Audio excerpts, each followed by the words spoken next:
আসসালামু আলাইকুম এভরিওয়ান, কেমন আছো তোমরা সবাই? আশা করি আল্লাহর রহমতে অনেক ভালো আছো। আমি তোমাদের দয়া আল্লাহর রহমতে অনেক ভালো আছি।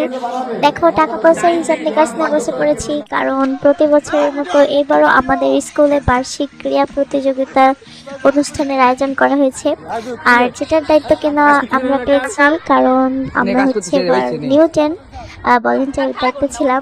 আর ওই টাকাগুলোতে হচ্ছে আমাদের প্রয়োজনীয় কিছু জিনিস কিনছিলাম, কালার পেপার, কালার, দেন পেস্টেল, রিবন, লেস, ইটিসি। তো গাইস, আমরা কিন্তু সবাই মিলেমিশে কাজ করতেছিলাম, কারণ যেহেতু আমাদের উপর দায়িত্বটা সুন্দর করে জিনিসটা হচ্ছে কমপ্লিট করতে চাইছিলাম। তো সবাই মিলে আমরা কাজ করতেছিলাম। দেখো, ক্যামেরা দেখে কি ভাবটা নিল। আর হচ্ছে আমরা ছোট ছোট কাগজে লেটার লিখে গাছে টানাচ্ছিলাম। এটার কারণে অনেক সুন্দর লাগছিল, গাছটার পুরো লুকটাই চেঞ্জ হয়ে গেছিল। আমরা সবাই অনেক মজা করতেছিলাম। আর এটা হচ্ছে বেলুন দিয়ে একটা ছোটখাটো ডেকোরেশন করছিলাম, কারণ আমাদের হাতে সময় একদম কম ছিল। আর এই পাশে সে মেয়ে পটাতে ব্যস্ত, আমাদের ক্লাসের একজন বিখ্যাত লোক। যাই হোক গাইস, বাদ দাও, ফিরে আসো ভিডিওতে। দেখো, এই সার্কেলটা নিয়ে অনেক টেনশনে ছিলাম যেটা পারফেক্টলি হবে কিনা। যাই হোক, আলহামদুলিল্লাহ সুন্দর হয়েছে। দেন হচ্ছে আমাদের স্কুলের প্রতিষ্ঠাতা হচ্ছে উদ্ভাবন করবেন।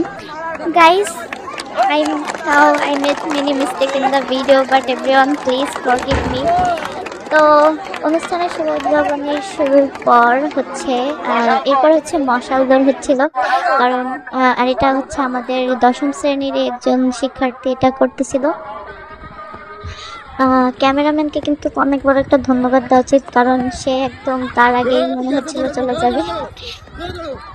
তো মশাল দৌড় শেষ হওয়ার পরে হচ্ছে অনেকগুলো খেলা হয়েছিল, ছেলেদের মেয়েদের দিয়ে অনেক অনেক খেলা হয়েছিল, যেগুলো সব ভিডিও ক্লিপ আসলে নেওয়া সম্ভব হয়নি, কারণ আমরা হচ্ছে এবার দায়িত্বে ছিলাম। যার কারণে মোবাইলের পিছনে বা ক্যামেরার পিছনে এত সময় দেওয়া সম্ভব হয় নাই গাইস। তারপরও চেষ্টা করছি মোটামুটি অনুষ্ঠানের চিত্রটা ফুটে তোলার জন্য। তারপর হচ্ছে আমরা টিচারদের সাথে কিছু পিকচার নিয়েছিলাম, যেটা আমাদের স্মৃতির পাতায় থাকবে আজীবন। তো গাইস, আজকের ভিডিওটা এই পর্যন্ত। সবাই ভালো থাকবেন, আল্লাহ হাফেজ।